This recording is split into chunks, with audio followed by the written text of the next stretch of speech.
কিছু রান্না শুধু পেটই ভরায় না, মনও ভরিয়ে দেয়।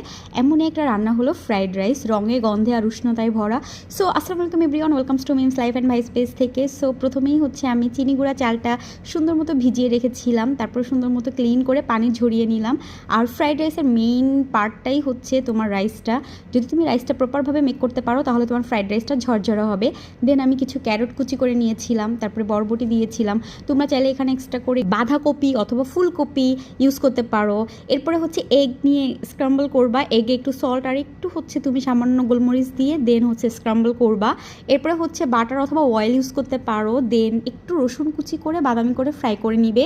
দেন ভেজিটেবলগুলো দিয়ে দিবে, তোমাদের যেটা পছন্দ ওটাও তুমি অ্যাড করতে পারো, ইটস টোটালি আপস টু ইউ। দেন মরিচটা কেটে দিয়ে দিবে এখনই।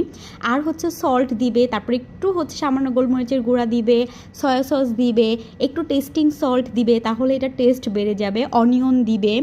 আর হচ্ছে একটা মশলা কিনতে পাওয়া যায় ফ্রাইড রাইসের, তোমরা চাইলে এটাও দিতে পারো, যে কোনো মুদি দোকান থেকে কিনতে পারবা, 10 টাকা 20 টাকা নিবে এমন। তো এটাকে হচ্ছে কিছুক্ষণ আমি জাল করব, তারপরে হচ্ছে এইটা থেকে একটা ফ্লেভার মানে বের হবে। আর এই গন্ধটা পুরা রান্নাঘরকে উৎসবে পরিণত করে দিল। এরপরে হচ্ছে রঙিন সবজির সাথে আমি রাইসগুলা অ্যাড করব। এটা দেখতে খুবই সুন্দর, আর প্রতিটা দানা যেন বলতেছিল good food brings good mood.